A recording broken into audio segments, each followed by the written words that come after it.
चलिए, good afternoon everyone. Let's start our class. हम recombinant DNA technology देख रहे हैं और वहाँ पे हमने 3-4 स्टेप लगभग देख लिए हैं। हमने आइसोलेशन ऑफ डीएनए किया था कल। आइसोलेशन ऑफ डीएनए के बाद आपने उसको फ्रेगमेंटेशन किया और सेपरेट किया था किससे? एग्रोस जेल इलेक्ट्रोफोरेसिस से। उसके बाद आपको अपना जीन ऑफ इंटरेस्ट मिल गया था, लेकिन उसका नंबर कम था, तो आपने उसको क्या किया था? एम्पलीफाई किया था, amplification of gene of interest using PCR. तो कल पीसीआर को हमने डिटेल में देखा था लगभग, और पीसीआर को देखने के बाद अब आगे हमारा काम है, आपके पास जीन ऑफ इंटरेस्ट है, आपके पास वेक्टर है। अब आपको क्या करना है? इस जीन ऑफ इंटरेस्ट को इस वेक्टर में लेके जाना है, यहां डालना है, कट करना है। इसको कट किससे करेंगे? रेस्ट्रिक्शन एंडोन्यूक्लियस एंजाइम से, जो आप पढ़ चुके हो, है ना। तो रेस्ट्रिक्शन एंडोन्यूक्लियस एंजाइम से कट करेंगे। कट करने से स्टिकी एंड्स बनता है जो कि चिपचिपा होते हैं। तो आपस में चिपचिपा होने के कारण ये और ये चिपक जाएंगे, और दोनों को जोड़ने के लिए एक एंजाइम लगेगा, डीएनए लाइगेज, और जोड़ के दोनों अंदर पैक हो जाएंगे, घुस जाएंगे। ठीक है। तो वेक्टर में हम क्यों डाल रहे हैं? Because this vector will take our DNA into the host. Vector को डिफाइन किए थे, वेक्टर आपको अलग से पढ़ाए थे, तब बोले थे vector is the DNA molecule which carries our gene of interest into the host. Host में ले जाके मेरा प्रोटीन बने, इसीलिए मैं क्या कर रहा हूं? इसको वेक्टर में डाल रहा हूं। ठीक है। तो अगला स्टेप है ligation of vector and gene of interest. Plasmid हम कौन सा ले रहे हैं? वेक्टर कौन सा ले रहे हैं? आपका फेवरेट PBR 322, प्लाज्मिड, बोलीवर, रेड्रिगेज 322। आपको इसके बारे में डिटेल में बताए थे, और आपको ये भी बोला गया था कि आपको इस प्लाज्मिड को बिल्कुल एकदम याद रखना है कि इस साइड टेट्रासाइक्लिन रेसिस्टेंट जीन है, इस साइड एम्पीसिलिन रेसिस्टेंट जीन है, इसमें BAMH1 का रेस्ट्रिक्शन एंजाइम है, इधर PST1 PBU1 का है, इधर EcoR1 CLAV1 का है। ये सब डिटेल आपको बिल्कुल याद रखना है, क्योंकि सीधा आपको ये डायग्राम क्वेश्चन में दे देगा और नाम मिटा देगा, पूछेगा बताओ यहाँ पे कौन है। क्लियर है? तो PBR 322 प्लाज्मिड ले रहे हैं। इसमें सेलेक्टेबल मार्कर, दो सेलेक्टेबल मार्कर प्रेजेंट है। एक है टेट्रासाइक्लिन रेसिस्टेंट जीन जो प्लाज्मिड में आपके पास राइट साइड में प्रेजेंट है, और इस साइड लेफ्ट साइड में आपके पास एक और सेलेक्टेबल मार्कर है, एम्पीसिलिन रेसिस्टेंट जीन। क्लियर? अब हम क्या कर रहे हैं बेटा? आपने अपना डीएनए निकाला था, और डीएनए को आप किससे कट कर रहे हो? BAMH1 रेस्ट्रिक्शन एंजाइम से कट कर रहे हो। रेस्ट्रिक्शन एंजाइम का नाम जैसे EcoR1 आप पढ़े थे, वैसे एक और रेस्ट्रिक्शन एंजाइम है BAMH1। आपके टेट्रासाइक्लिन रेसिस्टेंट जो सेलेक्टेबल मार्कर है, जो जीन प्रेजेंट है इस प्लाज्मिड में टेट्रासाइक्लिन रेसिस्टेंट जीन के अंदर एक रेस्ट्रिक्शन साइट है जिसका नाम है BAMH1। हमारे एनसीईआरटी में यही दिया हुआ है, BAMH1 दिया हुआ है। इसी दोनों को हम सेम एंजाइम से कट करेंगे। अगर मैं अपना जीन ऑफ इंटरेस्ट BAMH1 से कट कर रहा हूं, तो इसको भी मैं क्या करूंगा? सेम एंजाइम से कट करूंगा। ऐसा नहीं कि इसको EcoR1 से कट कर दिया और इसको BAMH1 से। दोनों को सेम एंजाइम से कट करना है। दोनों को सेम एंजाइम से कट करने से क्या होगा? दोनों का जो स्टिकी एंड्स बनेगा, चिपचिपा एंड बनेगा, वो आपस में चिपचिपा होंगे, ताकि ये इसके साथ चिपक सके और आपस में भी ये चिपक सकते हैं। क्लियर? एग्जांपल तो अगर आपको याद नहीं आ रहा, भूल गए हो, EcoR1 का एग्जांपल लिए हैं। ये इसका रेस्ट्रिक्शन साइट है GAATTC। ये 5 डेज, ये 3 डेज, यहाँ पे 3 डेज 5 डेज डायरेक्शन। इसको G और A के बीच में ये एंजाइम कट करता है, G और A के बीच में, यहाँ भी कट करेगा और यहाँ भी G और A के बीच में कट करने से क्या बना? ये वाला G C को लेते हुए ये यहाँ तक लेते हुए निकल गया। देखो GCTTA, यहाँ कट हो गया, तो ये वाला G इधर रहेगा, और ये वाला CTTA को लेके इधर निकल गया। अब ये दोनों एंड जो है, ये जो लटका हुआ बाहर की ओर जो ये एंड है, जो सिंगल स्ट्रैंड दिख रहा है, ये आपस में स्टिकी है, मतलब कंप्लीमेंट्री है, आपस में एक दूसरे के साथ हाइड्रोजन बॉन्डिंग कर सकते हैं। जैसे इस T के साथ में ये वाला A आ जाएगा, इस T के साथ में ये वाला A के साथ T, A के साथ T। आपको पता है डीएनए में A के साथ हमेशा T आता है, they are complementary base pairing, Chargaff का रूल हम पढ़े थे, राइट। और G के साथ हमेशा कौन आता है? C आता है। तो क्या एंड है? ये स्टिकी एंड्स है। कैसे एंड है? स्टिकी एंड्स है। क्लियर? चिपचिपा एंड है। तो आपने क्या किया, आपने PBr 322 प्लाज्मिड लिया, यहाँ पे टेट्रासाइक्लिन रेसिस्टेंट जीन के अंदर एक रेस्ट्रिक्शन साइट था किसका, BAMH1 एंजाइम का। इससे आपने क्या कर दिया, कट विद BAMH1, आपने क्या कर दिया, इस प्लाज्मिड को यहाँ से कट कर दिया, तो ये ओपन हो गया और आपको BAMH1 से कटा हुआ ये स्टिकी एंड्स आपको मिल गया। ये देख लो, ये स्टिकी एंड्स है ना, बाहर निकला हुआ रहता है ऐसे ऐसे, ये आपको क्या मिल गया, स्टिकी एंड्स मिल गया। और सिमिलरली आपने क्या किया, आपके जीन ऑफ इंटरेस्ट को, जीन ऑफ इंटरेस्ट को भी क्या किया, सेम रेस्ट्रिक्शन एंजाइम BAMH1 से क्या कर लिया, कट कर लिया, तो आपको यहाँ पे भी क्या मिल गया, आपको BAMH1 ये स्टिकी एंड्स मिल गया। क्या मिल गया आपको, स्टिकी एंड्स मिल गया। अब ये दोनों एंजाइम का जो स्टिकी एंड्स मिला है बेटा, ये दोनों सेम एंजाइम से कट किए हो, इसीलिए क्या होगा, दोनों स्टिकी एंड्स क्या होगा, स्टिकी आपस में चिपचिपा होंगे, आपस में स्टिकी होंगे। इसका मतलब ये वाला ये यहाँ जाके चिपक सकता है ना, ये वाला ये जो स्टिकी एंड्स है, ये स्टिकी एंड्स यहाँ जाके चिपक सकता है, मतलब ये जीन ऑफ इंटरेस्ट हमारा यहाँ पे जाके घुस सकता है। एक कंडीशन ये है। दूसरा कंडीशन ये है कि ये आपस में भी चिपचिपा है। सही बात है, ये जो कट करके आधा लटका हुआ इधर, ये आधा लटका हुआ इधर, ये आपस में भी चिपचिपा है, स्टिकी है, तो हो सकता है कि ये घुसने से पहले पहले ये क्या होंगे, आपस में चिपक जाए। सही है, दो कंडीशन बोल रहा हूं बेटा। एक कंडीशन ऐसा है कि ये आपस में चिपक जाए क्योंकि चिपचिपा एंड है, स्टिकी एंड्स है, तो they can stick with each other, आपस में चिपक गए, तो आपस में चिपक गए तो वापस प्लाज्मिड बंद हो जाएगा। और दूसरा कंडीशन ये है कि आपस में चिपकने से पहले ये भी इसी का भाई भाई आपस में सेम टू सेम चिपचिपा वाला था, तो ये भी जाके यहाँ अंदर घुस गया और अंदर घुसने के बाद बंद हो गया। मतलब एक कंडीशन में सिर्फ प्लाज्मिड रह जाएगा, क्योंकि आपस में बंद हो गया बोलने से, खुद ही बंद हो गया बोलने से प्लाज्मिड रह गया सेम टू सेम, जैसे पहले था वैसे ये चिपक गए और वापस ये बन गए। और दूसरा कंडीशन ये है कि ये इसके साथ में आपका जीन ऑफ इंटरेस्ट का स्टिकी एंड चिपक गया, तो आपका जीन ऑफ इंटरेस्ट अंदर घुस गया प्लाज्मिड डीएनए। क्लियर है? तो आप यहाँ आगे देखो, आपको फिर से रिवाइज बोल रहा हूं, PBr 322 प्लाज्मिड लिए हैं। आपको याद रखना है कि टेट्रासाइक्लिन रेसिस्टेंट जीन के अंदर हमने कट किया है। आपका जीन ऑफ इंटरेस्ट हम कहां डाल रहे हैं बोलने से आपको बताना है कि टेट्रासाइक्लिन रेसिस्टेंट जीन के अंदर हम अपना जीन डालने वाले हैं, इसीलिए यहां कट किए खुल गया। जीन ऑफ इंटरेस्ट को भी कट किए और दोनों को कट किए तो स्टिकी एंड्स बना। स्टिकी एंड्स बनने के बाद आपके पास दो पॉसिबिलिटीज है, एक है सेल्फ लाइगेशन। क्या है सेल्फ लाइगेशन? मतलब क्या है बेटा, सेल्फ मतलब खुद में जुड़ जाएंगे। ये वाला आपस में स्टिकी है, खुद में जुड़ गया तो क्या होगा, टेट्रासाइक्लिन रेसिस्टेंट जीन जैसे पहले था वैसे ही है, वापस same to same PBr 322 plasmid जैसे आपने स्टार्ट किया था वैसे ही। क्लियर भाई, हमने काटा और वापस जुड़ गए, मतलब एक ही बात है। रावण का सर ऐसे काटते थे, निकलता था वापस आ जाता था, सेम चीज है। क्लियर?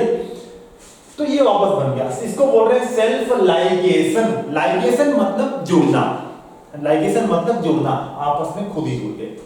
क्लियर है? Self ligation. और लाइगेशन करने के लिए एक एंजाइम लगेगा आपको, कौन सा एंजाइम, डीएनए लाइगेस। क्लियर है? डीएनए को जोड़ने वाला एंजाइम कौन है, डीएनए लाइगेस एंजाइम है। इस डीएनए लाइगेस एंजाइम को अपन मॉलिक्यूलर ग्लू भी बोलते हैं। किसको? डीएनए लाइगेस एंजाइम को क्या बोल रहे हैं बेटा, मॉलिक्यूलर ग्लू मतलब गोंद है ना, गम होता है, गोंद होता है, फेविकोल ये सब, तो ये जोड़ रहा है, चिपका रहा है, तो इसको अपन क्या बोलते हैं, मॉलिक्यूलर ग्लू, क्योंकि मॉलिक्यूल को जोड़ रहा है इसलिए मॉलिक्यूलर ग्लू। डायरेक्ट क्वेश्चन आएगा इसमें से कौन सा मॉलिक्यूलर ग्लू है, तो आप बोलोगे डीएनए लाइगेस। आपको पूछता है कि मॉलिक्यूलर सीजर, कैंची कौन है, तो आप बोलोगे रेस्ट्रिक्शन एंडोन्यूक्लियस एंजाइम, क्योंकि वही काटता है ना, काटने वाला कैंची है। कैंची कौन है, मॉलिक्यूलर सीजर कौन है, रेस्ट्रिक्शन एंडोन्यूक्लियस, ग्लू कौन है, डीएनए लाइगेस। तो इसने क्या कर दिया, एक कंडीशन ये है कि सेल्फ लाइगेशन हो गया और आपका प्लाज्मिड सेम टू सेम वापस बन गया।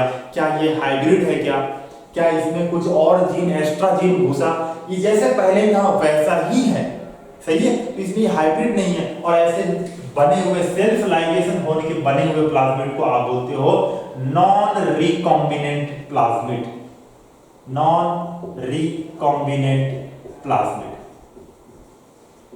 ये ऊपर वाला, क्लियर। और दूसरा कंडीशन ये है कि आपका जीन ऑफ इंटरेस्ट यहां अंदर घुस गया, देख रहे हो, ये आपको बराबर मार्किंग किया हुआ डिजाइन में है ना, ये डिजाइन आप देख रहे हो कि जीन ऑफ इंटरेस्ट आपके टेट्रासाइक्लिन रेसिस्टेंट के जीन के अंदर घुस गया, क्लियर है। स्टिक यूनिट्स आपस में चिपक गए, आपका जीन ऑफ इंटरेस्ट प्लाज्मिड के अंदर इंसर्ट हो गया।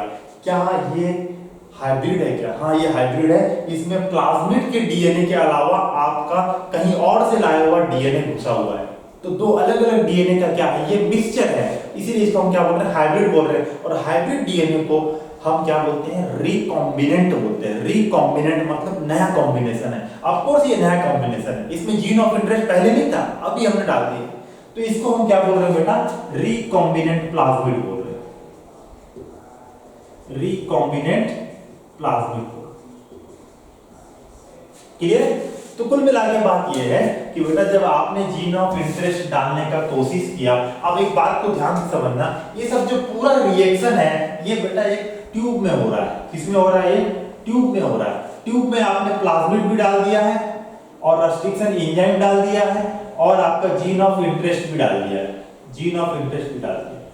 ये रेस्ट्रिक्शन एंजाइम इसको काटेगा, हो सकता है कि अब प्रोबेबिलिटी का गेम है, खेल है ना, प्रोबेबिलिटी है एक क्या बोले, लक किसका है, हो सकता है कि आपस में चिपक जाए, हो सकता है कि आपका जीन ऑफ इंटरेस्ट घुस जाए। तो कुल मिला के बात यह है, इस ट्यूब में दो टाइप के प्लाज्मिड बनेंगे, एक बनेगा नॉन रिकॉम्बिनेंट जिसमें आपका जीन नहीं होगा, और एक बनेगा रिकॉम्बिनेंट जिसमें आपका जीन होगा, उसको क्या बोलेंगे, रिकॉम्बिनेंट प्लाज्मिड। तो कुल मिला के आपके पास इस ट्यूब में आपको दो प्लाज्मिड मिल गया है, एक रिकॉम्बिनेंट एंड दूसरा नॉन रिकॉम्बिनेंट। तो हमारा एक काम तो कंप्लीट हो गया कि हमने अपने वेक्टर में जीन ऑफ इंटरेस्ट डाल दिया है। अब हमको क्या करना है, इस वेक्टर को कहां डालना है, होस्ट में डालना है, ताकि होस्ट में ये जीन ऑफ इंटरेस्ट जाके मल्टीप्लाई करे, है ना, मल्टीप्लाई करे, उनका नंबर बढ़े और आपका प्रोटीन एक्सप्रेस हो, सही है। तो आप उसको क्या करना है, इसको हमको जीन ऑफ इंटरेस्ट को होस्ट में डालना है, क्लियर है। तो हम अब अगला स्टेप में बढ़ रहे हैं, ligation of vector in gene of interest के बाद ट्रांसफॉर्मेशन या फिर transfer of plasmid into the host, clear है। अगला स्टेप देखिए,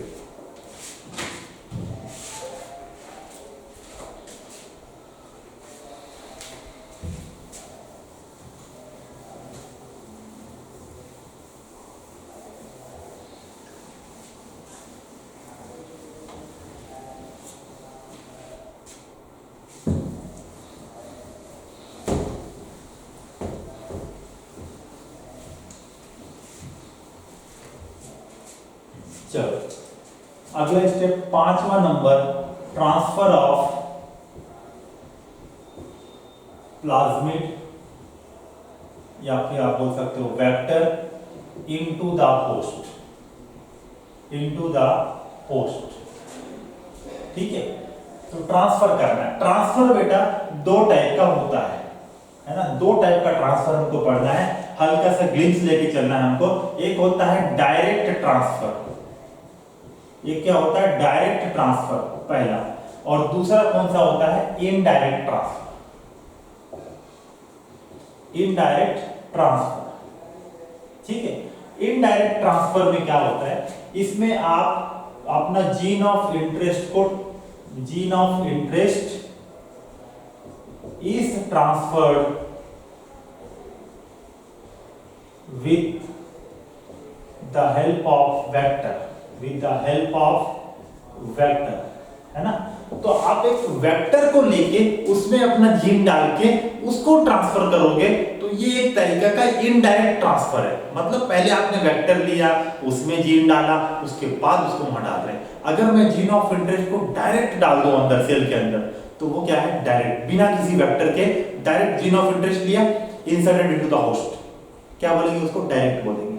तो हम पहले क्या देख रहे हैं, इनडायरेक्ट ट्रांसफर देख रहे हैं, gene of interest is transferred with the help of vector. अगर वेक्टर का हेल्प लेके कर रहे हैं तो इनडायरेक्ट है। इसमें पहला मेथड पढ़ रहे हैं, transfer of gene of interest, transfer of vector carrying gene of interest into the bacteria. अभी होस्ट क्या है हमारा बेटा? बैक्टीरिया है। और बैक्टीरिया में transfer of vector carrying the gene of interest into the bacteria, मतलब ये आपका प्लाज्मिड है, इस प्लाज्मिड में ये आपका जीन ऑफ इंटरेस्ट डला हुआ है, इसको ट्रांसफर करना किसमें?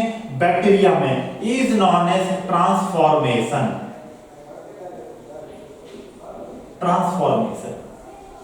इस टेक्निक को क्या बोलते हैं बेटा?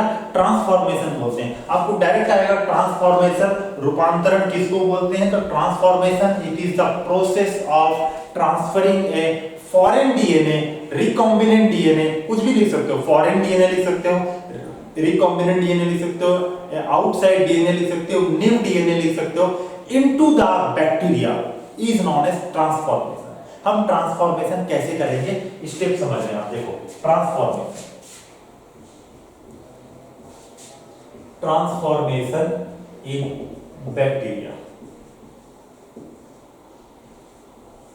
आप क्या करेंगे? पहला स्टेप में आप एक बकेट लिए और इस बकेट में क्या ले लिए? आइस ले लिए। इस बकेट में क्या ले लिए? आइस ले लिए, ठीक है। और आइस में आप अपना ट्यूब को रख दिए। इस ट्यूब में क्या है आपके पास? इस ट्यूब में आपके पास क्या है? बैक्टीरिया है। इस ट्यूब में आपके पास क्या है? बैक्टीरिया है, जिसमें आपको अपना प्लाज्मिड को डालना है, वेक्टर को डालना है, बैक्टीरिया है।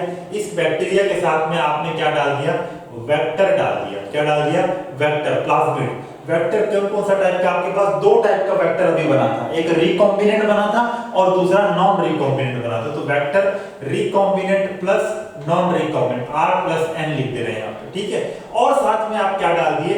कैल्शियम आयन डाल दिए। क्या डाल दिए? Calcium ion. तो इसी को अपन केमिस्ट्री में बोलते हैं डाईवैलेंट कैटायन। कैटायन मतलब पॉजिटिव चार्ज और डाई मतलब दो, तो कैल्शियम 2+ ऐसे आयंस को आपने डाल दिया।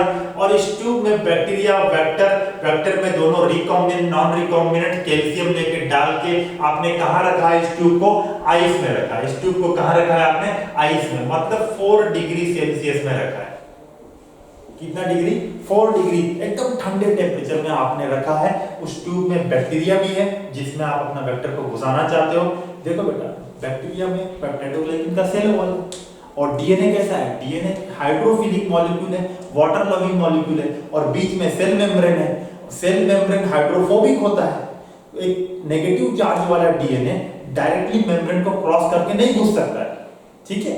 डायरेक्टली मेम्ब्रेन को क्रॉस करके एंट्री नहीं ले सकता है, उसमें सेल वॉल भी है पेप्टाइडोग्लाइकन का, तो आप डायरेक्ट नहीं घुस सकता है। इसका मतलब आपको कुछ करना पड़ेगा। तो सबसे पहले आप क्या कर रहे हो?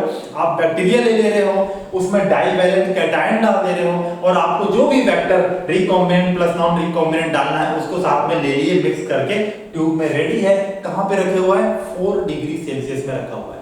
सेकंड काम आपको क्या करना है? सेकंड काम इसको समझ लो पहले। जैसे ये मान लो कि आपका बैक्टीरिया है, ठीक है, ये आपका जीनोमिक डीएनए, ये बैक्टीरिया का खुद का जीनोमिक डीएनए है। अब इस बैक्टीरिया के ऊपर में आपका डीएनए कैसा चार्ज है? आपको याद होगा डीएनए का चार्ज होता है नेगेटिव, है ना। डीएनए का चार्ज क्या होता है? नेगेटिव होता है। और कैल्शियम कैसा चार्ज है? कैल्शियम 2+, मतलब पॉजिटिव चार्ज का है। तो कैल्शियम क्या करेगा बेटा? कैल्शियम डीएनए को पकड़ के सेल वॉल के ऊपर ले आएगा। ये आपका डीएनए, ऐसे डीएनए आके इस सेल वॉल के ऊपर ये कैल्शियम आयन ऐसे लाके बैठे हुए हैं। Calcium ion Ca2+, calcium positive है, डीएनए नेगेटिव है। डीएनए को पकड़ के सेल वॉल के ऊपर लाके बैठे हुए हैं, इंतजार कर रहे हैं कि कब घुसने का मौका मिलेगा तो हम घुसेंगे। क्लियर है? तो ये सेल वॉल के ऊपर में आके अभी बैठे हुए हैं। अब हमको क्या करना है? दूसरा स्टेप में आपको इसको transfer the tube at 42 degree Celsius for 15 second.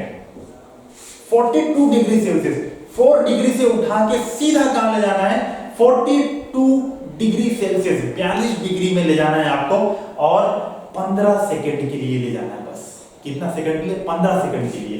15 second मतलब इसको क्या बोल रहे हैं अपन? हीट शॉक बोल रहे हैं, हीट शॉक। तो आपको क्या देना है? बेसिकली बैक्टीरिया को हीट शॉक देना है 15 सेकंड। जैसे अपन करंट वाला में उंगली घुसाएं या फिर कोई बिजली लाके करंट मारे, उसको अपन क्या बोलते हैं? Electric shock. वैसे ही आपको बैक्टीरिया को हीट शॉक देना है। 4 डिग्री पे रखे थे, उठा के सीधा ले जाके कहाँ रख दो, 42 डिग्री में ले जाकर रख दो, और इसको क्या बोलोगे 15 सेकंड के लिए, मतलब थोड़े देर के लिए रखे, इसको हमने क्या बोला हीट शॉक। और टेम्परेचर जब शॉक दिया, शॉक देने से क्या हुआ, इसका जो लिपिड मेम्ब्रेन था, सेल वॉल में जो लिपिड मेम्ब्रेन था, यहाँ पे पोर बन गया, ऐसे करके क्या बन गया बेटा, पोर बन गया, ठीक है, ऐसे पोर बन गया, ऐसे कई सारे ऐसे क्या बन गए, पोर बन गए। लिपिड आपस में क्या हो गए, एक दूसरे से दूर हो गए, तो बीच में पोर बन गया, और इसी पोर से ये डीएनए अंदर घुस गया, ये अंदर घुस गया। क्लियर है? ये पहले से कैल्शियम इसको लेके सेल वॉल के ऊपर बैठा हुआ था, इंतजार कर रहा था कि कब घुसने मिले। आपने हीट शॉक दिया, पोर बन गया, पोर से डीएनए अंदर, और वापस तीसरा काम आपको क्या करना है, ट्रांसफर द ट्यूब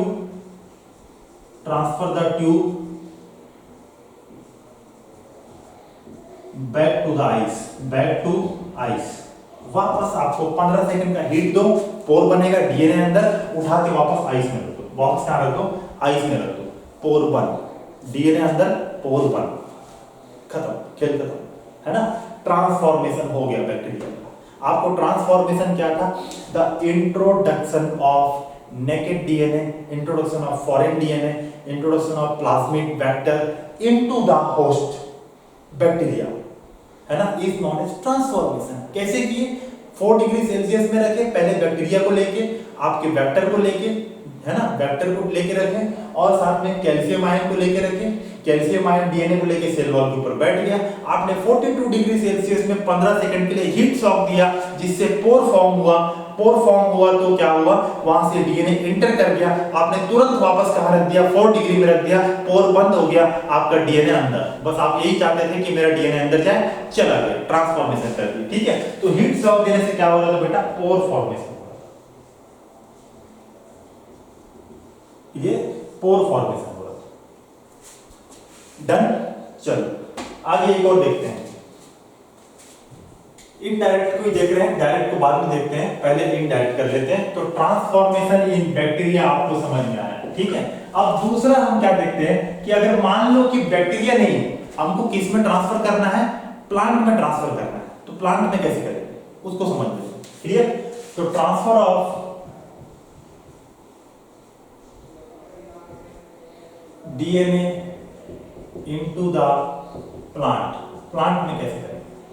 तो प्लांट में अगर आपको करना है बेटा, आपको बोले थे कि वेक्टर 2 तरीके से, वेक्टर कौन सा वेक्टर आप लोगे वो डिपेंड करेगा कि आपका होस्ट क्या है, सही है। अगर आपका होस्ट बैक्टीरिया है तो आप प्लाज्मिड ले सकते हो, PBr322, क्योंकि प्लाज्मिड बैक्टीरिया में रहते हैं और ग्रो कर सकते हैं, तो आप वो लो। अगर आपको प्लांट आपका होस्ट है तो वहां पे ये जो प्लाज्मिड है, ये वाला प्लाज्मिड नहीं, एक दूसरा प्लाज्मिड लगेगा, है ना। ये नॉर्मल जो प्लाज्मिड PBr322 यहाँ काम नहीं करेगा, यहाँ पे हमको यहाँ पे दूसरा। अब आप समझो प्लांट में कैसे, प्लांट में एक बेटा बैक्टीरिया है, इसका हिस्ट्री समझो, बैकग्राउंड। एक बैक्टीरिया है जिसका नाम है एगरोबैक्टीरियम ट्यूमीफेसियंस, एगरोबैक्टीरियम ट्यूमीफेसियंस। इस बैक्टीरिया के अंदर, ये बैक्टीरिया है, ठीक है, ये बैक्टीरिया के अंदर ये जीनोमिक डीएनए है, और इसके अंदर एक प्लाज्मिड है, इसके अंदर क्या है, प्लाज्मिड, ठीक है। इस प्लाज्मिड को हम क्या बोल रहे हैं, टीआई प्लाज्मिड बोल रहे हैं, क्या बोल रहे हैं, टीआई प्लाज्मिड बोल रहे हैं। उससे पहले समझो, ये जो बैक्टीरिया है ये क्या करता है बेटा, ये मान लो कि ये आपका बैक्टीरिया हो गया एगरोबैक्टीरियम ट्यूमीफेसियंस, ये इसने क्या किया, प्लांट के सेल में इन्फेक्ट किया। ये प्लांट का सेल है, ठीक है, ये इसका जीनोमिक डीएनए, ये न्यूक्लियस, और ये आपका ये प्लांट रह गया, ये आपका प्लांट है, ये आपका प्लांट है, ठीक है, ये फ्लावर मान। तो ये प्लांट का सेल, ये हम दिखा रहे हैं प्लांट का एक सेल। इस प्लांट के सेल में ये एगरोबैक्टीरियम ट्यूमीफेसियंस ने क्या किया, इन्फेक्ट किया, है ना, संक्रमण कर दिया, इन्फेक्ट कर दिया किसके, प्लांट के सेल को। किसने, एग्रोबैक्टीरियम ट्यूमीफेसियंस बैक्टीरिया, है ना, बैक्टीरिया इन्फेक्ट कर दिए। इन्फेक्ट किए तो क्या हुआ कि यहां से इन्फेक्ट होके यहां पे प्लांट में एक डिजीज हो गया। इस प्लांट का जो स्टेम है, यहां पे ऐसा बहुत सारा cell of mass of cell बन गया, क्या बन गया, मास ऑफ सेल, एक ऐसा ग्रोथ गुच्छा बन गया वहां पे, मास ऑफ सेल। नॉर्मली आप देखोगे स्टेम को तो बढ़िया स्मूथ ऐसा रहता है, लेकिन यहाँ पे ऐसा मास ऑफ सेल बन गया, ठीक है। तो इसको हम क्या बोल रहे हैं, ट्यूमर बोल रहे हैं। मास ऑफ सेल को हम क्या बोलते हैं, ट्यूमर बोलते हैं, क्लियर। और इस डिजीज को हमने नाम दिया crown gall disease, crown gall disease, clear है। तो कुल मिला के बात ये आप ध्यान समझो, एग्रोबैक्टीरियम ट्यूबिफेसियंस बैक्टीरिया प्लांट को इन्फेक्ट करता है और इन्फेक्ट करने से ट्यूमर का मास बन जाता है, जिसको बोलते हैं क्राउन गॉल डिजीज। तो हमने स्टडी किया कि बैक्टीरिया में ऐसा क्या था कि आपको प्लांट को ट्यूमर हो गया, क्राउन गॉल डिजीज हो गया। तो पता किए तो समझ में आया कि उसमें एक प्लाज्मिड है, उस प्लाज्मिड के कारण ही क्या हो जाता है, इसको डिजीज हो जाता है। और क्या हो जाता था, ट्यूमर हो जाता था, सही बात है। तो पहले नॉर्मली ट्यूमर नहीं होता था प्लांट में, अब ट्यूमर करवा दिए। तो इस प्लाज्मिड का नाम भी हमने दे दिया टीआई प्लाज्मिड। क्या नाम दे दिया, टीआई प्लाज्मिड।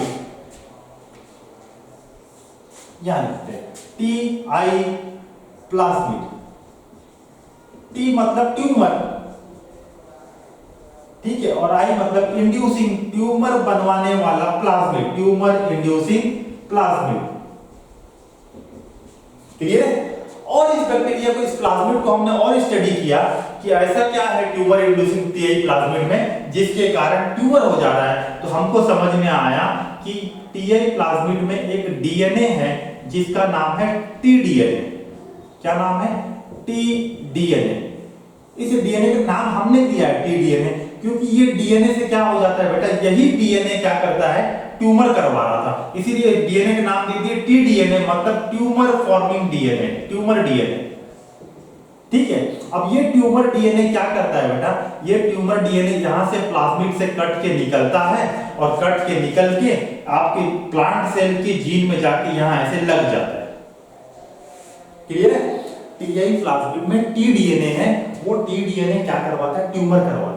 तो जब ये बैक्टीरिया इन्फेक्शन करता है, तो इस बैक्टीरिया इन्फेक्शन होने से प्लांट में इन्फेक्ट हुआ तो ये टीडीएनए यहां से कट के निकलता है, कट के निकल के प्लांट सेल के न्यूक्लियस में प्लांट के डीएनए के साथ लग जाता है।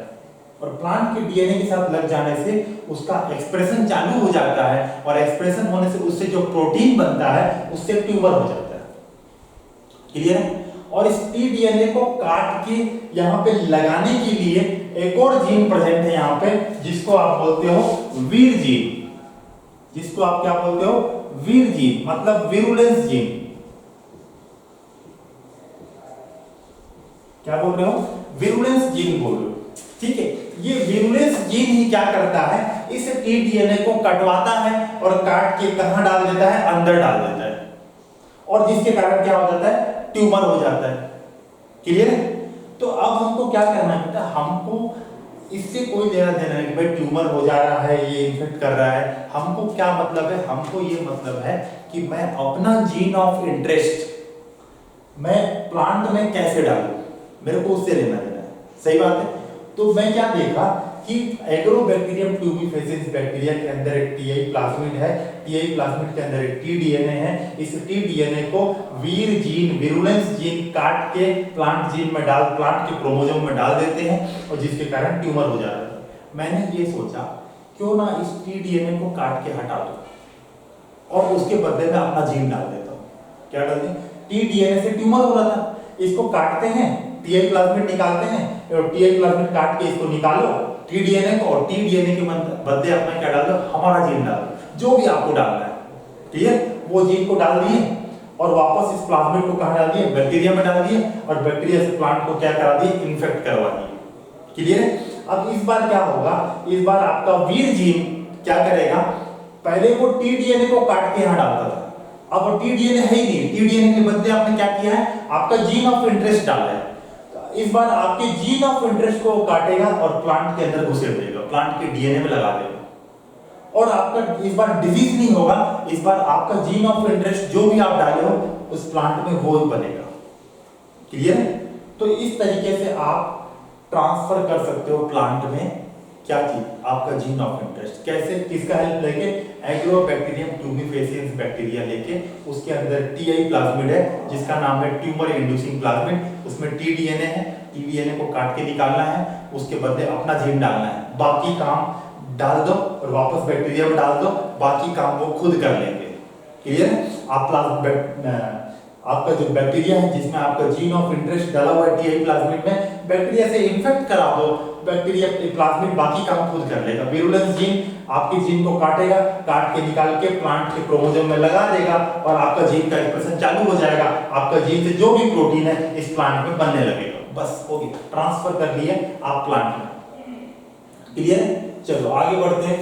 और एक तीसरा नंबर कि अगर ट्रांसफर करना है ह्यूमन में, transfer of gene in human cell, तो क्या करोगे, with the help of retrovirus. सीधा याद रखो इसको, ज्यादा डिटेल में नहीं जाएंगे, इसका सिलेबस में नहीं है उतना। तो ट्रांसफर अगर आपको ह्यूमन सेल में करना है, अगर आपका होस्ट मान लो कि ह्यूमन सेल है, आपको एक ऐसा प्रोटीन है जिसको आप ह्यूमन सेल में ट्रांसफर करना चाहते हो, बनवाना चाहते हो, तो आप अपना जीन का ट्रांसफर किसके हेल्प से कर सकते हो, रेट्रोवायरस का। वहां प्लाज्मिड नहीं चाहिए, वहां पे क्या लगेगा, रेट्रोवायरस। ऐसे वायरस जिनका जेनेटिक मटेरियल आरएनए है ना। आपको मैं एड्स पढ़ाया था, तो एड्स में बताया था कि आरएनए अंदर जाता है, फिर वो डीएनए बनता है और डीएनए ह्यूमन सेल के न्यूक्लियस में इनकॉर्पोरेट हो जाता है और फिर वो अपना एक्सप्रेशन चालू करके नए नए वायरस बनवाता है और फिर सेल को मार के बाहर निकल के ऐसा करते हैं, उनको बताया था। और वहां पे आपको मैंने मेंशन भी किया था कि ये आपको बायोटेक्नोलॉजी चैप्टर में जरूरत पड़ेगा। तो वही रेट्रोवायरस जो एड्स करता है, वही वाला नहीं, मतलब ऐसे कई रेट्रोवायरस हैं, ऐसा नहीं कि एक ही रेट्रोवायरस है पूरी दुनिया में जो एड्स करता है, बहुत सारे रेट्रोवायरस हैं, बहुत सारे कैंसर कॉजिंग रेट्रोवायरस भी हैं। ऐसे रेट्रोवायरस को लो और जो जीन, उस पूरे वायरस का जो जीन है उसमें जो जीन नुकसान कर रहा है उसको काट के अपना जीन लगा दो और उसको आप क्या करो, ह्यूमन सेल को इन्फेक्ट करा दो। अब आपका वो जो पहले जो जीन जाके आपके डीएनए से लग रहा था, अब आपका जीन जाके डीएनए से लगेगा। क्लियर है? बस आपको याद रखना है कि ह्यूमन सेल में ट्रांसफर करना है तो रेट्रोवायरस का हेल्प लेंगे। क्लियर? तो तीन आपकी चीज, ट्रांसफॉर्मेशन इन बैक्टीरिया कैसे करेंगे, ये प्रोसीजर सबसे इंपॉर्टेंट है, आपको याद रखना चाहिए। आइस में 4 degree heat shock, 42 degree celsius 15 second, pore formation, वापस back to ice, pore close, pore formation हुआ तब डीएनए एंटर कर दिया। क्लियर है? चलो इतना कंप्लीट हो गया। अब हम क्या करते हैं, ये पूरा मेथड कैसा था, इनडायरेक्ट था। ये कैसा था बेटा, पूरा इनडायरेक्ट, जहां पे आप कोई ना कोई वेक्टर को लेके हेल्प ले रहे थे। जैसे आपने यहाँ पे PBr 322 प्लाज्मिड ऑस्मिड का हेल्प लिया, यहाँ पे आपने एग्रोबैक्टीरियम ट्यूबिफेसियंस में टीआई प्लाज्मिड का हेल्प लिया, यहाँ पे आपने रेट्रोवायरस का हेल्प लिया। क्लियर है? अब हम देखते हैं डायरेक्ट ट्रांसफर कैसे करेंगे। चलो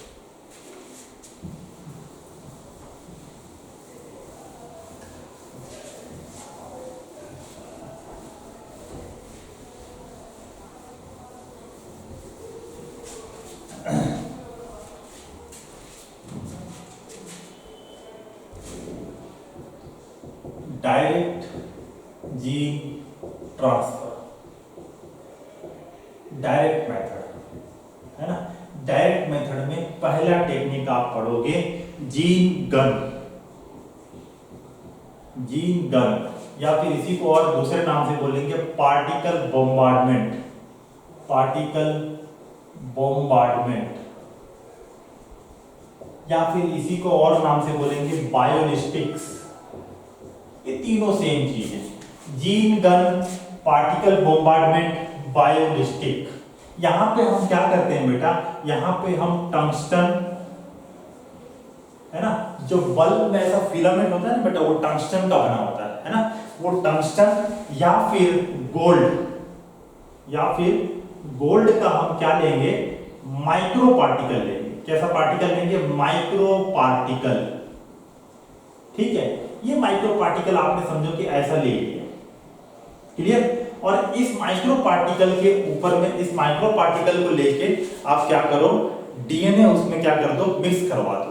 तो माइक्रो पार्टिकल के ऊपर ऐसे डीएनए चिपक जाएगा, ऐसे ये डीएनए चिपक गया। बहुत छोटा है तो आपको दिख रहा होगा कि पता नहीं, है ना। ऐसे करके माइक्रो पार्टिकल के ऊपर आपका क्या चिपक गया, डीएनए चिपक गया।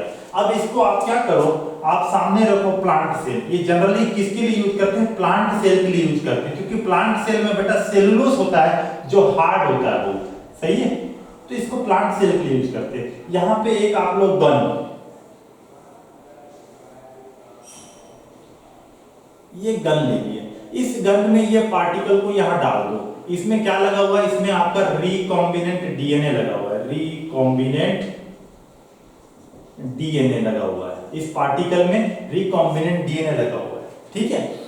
और इस रिकॉम्बिनेंट डीएनए लगे हुए पार्टिकल को, माइक्रो पार्टिकल को, किसके माइक्रो पार्टिकल, टंगस्टन और गोल्ड के माइक्रो पार्टिकल को आप जीन गन में लोड करो, सामने सेल को रखो और यहाँ पे क्या चलाओ, गोली चलाओ। जैसे बंदूक से गोली मारते हैं बेटा, तो गोली सीधा कहां, सीने में, वैसे ही इसमें टंगस्टन का पार्टिकल, गोल्ड का पार्टिकल लेके डीएनए मिलाओ। जैसे आलू गुंडा बनाते हैं बेटा, तो आलू को उसमें डुबोते हैं, किसमें, बेसन में, वैसे ही आपको टंगस्टन का पार्टिकल को डीएनए से मिक्स करना है, डीएनए चिपक जाएगा पार्टिकल, इसको लोड करो और सामने सेल रख के गोली मार दो, सीधा डीएनए आपका कहां पे, न्यूक्लियस के अंदर, सीधा डीएनए कहां पे, न्यूक्लियस के अंदर, कोई वेक्टर का जरूरत नहीं है, सीधा अंदर, क्लियर है। ऐसे करके ट्रांसफर हो जाएगा। नाम क्या है, जीन गन, गन बंदूक, पार्टिकल बॉम्बार्डमेंट, आप बमबारी कर रहे हो, है ना, बम, बम कौन सा है, टंगस्टन माइक्रो पार्टिकल का बम है, आप इस पे बॉम्बार्डमेंट कर रहे हो, क्लियर। और बायोलिस्टिक, तीनों एक ही नाम है। दूसरा कौन सा आप देखेंगे, micro injection, micro injection. Micro injection में आप ये सेल पकड़े, इस सेल में क्या कर ली, एक माइक्रो इंजेक्शन ले लिया, ऐसा पतला सा। अपन डायग्राम बनाएंगे तो आपको बड़ा दिखेगा, लेकिन माइक्रो साइज का इंजेक्शन, सेल ले लिए, ये सेल का न्यूक्लियस है, ये डीएनए है, और इसमें सीधा न्यूक्लियस के अंदर यहाँ पे आपने क्या कर लिया, यहाँ पे आपने रिकॉम्बिनेंट डीएनए ले लिया, ये आपका gene of interest, gene of interest या फिर डीएनए ले लिया, और इसको माइक्रो इंजेक्शन में क्या किया, डाल दिया माइक्रो इंजेक्शन।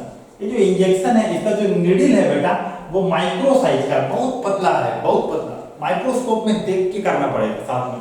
तो माइक्रो इंजेक्शन निडल से आपने क्या किया, डायरेक्टली जीन को क्या कर दोगे, ट्रांसफर कर दोगे अंदर, क्लियर। और तीसरा मेथड क्या है, दो मेथड देखिए, एक जीन गन, दूसरा माइक्रो इंजेक्शन। तीसरा मेथड है chemical method. Chemical method, chemical method में आप याद रखोगे पीईजी, नाम है poly ethylene glycol, poly ethylene glycol, poly ethylene glycol लेके, ये एक टाइप का फ्यूजिंग एजेंट है बेटा, फ्यूजिंग एजेंट। क्या एजेंट है, फ्यूजिंग, फ्यूज करवाता है, चिपका देता है, क्लियर। जैसे आपका ये सेल है, अब ये सेल मेम्ब्रेन किसका बना हुआ है, लिपिड का बना हुआ है ना, याद होगा आपको 11वीं में पढ़े हो, तो ये किसका बना हुआ है, लिपिड का बना हुआ है। आपने क्या किया, आपने लिपिड के ऐसे अंदर, लिपिड का ऐसा एक गोला लिया, ऐसा लिपिड का एक गोला लिया, और इसमें अपना क्या कर दिया, बीच में अंदर में डीएनए डाल दिया, जिस डीएनए को आप अंदर डालना चाहते हो, क्लियर है। इस डीएनए को आप अंदर डालना चाहते हो, तो आपने डीएनए को लिपिड के गोले के अंदर ले लिया, ये भी लिपिड है। अब आप क्या कर दो, पॉलीइथिलीन ग्लाइकोल डाल दो दोनों के बीच में, ये दोनों को क्या करवा देगा, फ्यूजिंग एजेंट है, ये दोनों को फ्यूज करा के चिपका देगा। दोनों को क्या कर, दोनों लिपिड लिपिड दोनों आपस में क्या हो गए, चिपक गए, और डीएनए कहां पहुंच गया, अंदर पहुंच गया, क्लियर है। तो आपको मेन काम याद रखना है, PEG, polyethylene glycol, fusing agent है, फ्यूज करवा के डीएनए अंदर करवा देता है, बस इतना याद रखना है, क्लियर है। स्पेशली केमिकल मेथड पीईजी इतना याद रख लोगे तो भी काम बन जाएगा, ठीक है।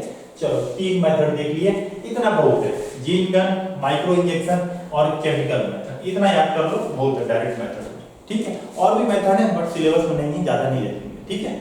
चलो ये आपका कंप्लीट हो गया। अब अगला स्टेप 220, चलो अगला स्टेप देखते हैं, सिलेक्शन। अब हम क्या कर रहे हैं बेटा, हम ट्रांसफॉर्मेशन, अभी फिलहाल हमारा होस्ट क्या है, बैक्टीरिया, और बैक्टीरिया में हमने ट्रांसफॉर्मेशन कर दिया। कैसे किया, वही आइस में रखे, डाइवेलेंट के टाइम 4 डिग्री में रखे थे, फिर उसको 42 डिग्री में हीट सॉल्व दिए, प्लाज्मिड अंदर घुस गया और आपका बैक्टीरिया में ट्रांसफॉर्मेशन हो गया, आपका डीएनए अंदर घुस गया। अब हमको क्या करना है उसको समझते हैं। अब हमको सिलेक्शन करना है, हमको क्या करना है, सिलेक्शन करना है। किसका सिलेक्शन करना है वो समझने के लिए हम अगला टॉपिक स्टार्ट कर रहे हैं, selection of recombinant.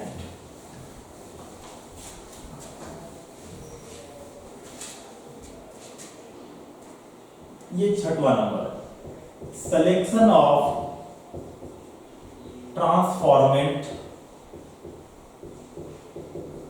With recombinant, selection of transformant with recombinant, transformant with recombinant. आपने क्या किया बेटा, आपने ट्रांसफॉर्मेशन किया। क्या किया, ट्रांसफॉर्मेशन। ट्रांसफॉर्मेशन मतलब आपने प्लाज्मिड को इंट्रोड्यूस करवाया था कहां पे, बैक्टीरिया। क्लियर है।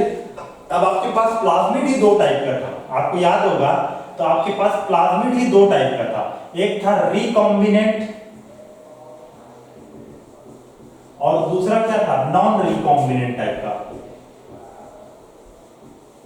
दूसरा था नॉन रिकॉम्बिनेंट जो कि सेल्फ लाइगेशन होके बना था, थोड़ी देर पहले देखे थे इसको, है ना। ऐसे PBr322 जिसमें आपका टेट्रासाइक्लिन जीन रेसिस्टेंट जीन है और इधर एम्पिसिलिन रेसिस्टेंट जीन है, ऐसे बने थे। और रिकॉम्बिनेंट कौन सा था, ये आपका PBr322, ये आपका टेट्रासाइक्लिन रेसिस्टेंट जीन और ये आपका एम्पिसिलिन रेसिस्टेंट जीन। और टेट्रासाइक्लिन रेसिस्टेंट जीन के अंदर आपका ये जीन है, ये जीन ऑफ इंटरेस्ट, ठीक है। और ये कौन सा जीन था, टेट्रासाइक्लिन रेसिस्टेंट जीन था। Clear. Recombinant non recombinant plasmid दो टाइप का था। इसी प्लाज्मिड को, जिसमें रिकॉम्बिनेंट नॉन रिकॉम्बिनेंट दोनों टाइप के थे, आपने बैक्टीरिया में डाला था, ट्रांसफॉर्मेशन करवाया। क्लियर है। तो ट्रांसफॉर्मेशन मतलब introduction of plasmid into the bacteria. चलो ठीक है, ट्रांसफॉर्मेशन हो गया। आफ्टर ट्रांसफॉर्मेशन, ट्रांसफॉर्मेशन के बाद आपको क्या क्या मिलेगा, आफ्टर ट्रांसफॉर्मेशन आपको तीन टाइप का बैक्टीरिया मिला बेटा, एक, दो और एक, ये तीन टाइप का बैक्टीरिया मिला। क्या है इस तीन टाइप में फर्क, ये इसका जीनोमिक डीएनए, ये सब में होगा, ये इसका खुद का डीएनए है, तो ये खुद है पहले से, ठीक है। अब इसमें जो मिला आपको, इसमें मिला आपको आपका प्लाज्मिड, ये वाला रिकॉम्बिनेंट वाला प्लाज्मिड यहां मिला पहले नंबर में, मान लो ये आपका रिकॉम्बिनेंट, ये आपका जीन ऑफ इंटरेस्ट, और ये जो है एम्पिसिलिन रेसिस्टेंट जीन, और ये कौन सा प्लाज्मिड है, रिकॉम्बिनेंट प्लाज्मिड, ठीक है। इसका मतलब ये रिकॉम्बिनेंट हो गया।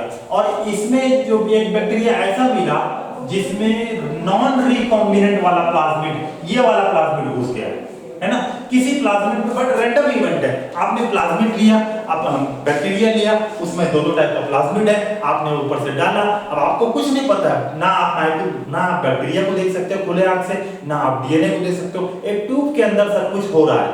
अब ये रैंडम गेम है ना। हो सकता है कि कौन घुस गया हो, रिकॉम्बिनेंट वाला प्लाज्मिड घुस गया हो किसी बैक्टीरिया के अंदर, हो सकता है किसी बैक्टीरिया में नॉन रिकॉम्बिनेंट घुस गया हो सकता है किसी में कुछ घुसा ही नहीं। सही बात है। तीसरा कंडीशन क्या है, हो सकता है कि कुछ बैक्टीरिया कुछ में घुसा ही नहीं। जैसे वो डांसिंग चेयर वाला गेम खेलते हैं बेटा, चेयर रहता है, गाना बजता है, सबसे बैठ जाना रहता है, तो कोई बैठ पाता है, कोई नहीं बैठ पाता है। अब कोई लाल चेयर में बैठ गया, कोई हरा चेयर में बैठ गया, कभी कोई किधर भी बैठ सकता है, रैंडम गेम है। वैसे ये रैंडमली प्रोबेबिलिटी है कि कुछ भी हो सकता है। एक कंडीशन ऐसा है जिसमें रिकॉम्बिनेंट प्लाज्मिड घुस गया, एक कंडीशन ऐसा है जिसमें आपका जीन ऑफ इंटरेस्ट नहीं है, तो ये कौन सा है, नॉन रिकॉम्बिनेंट वाला है।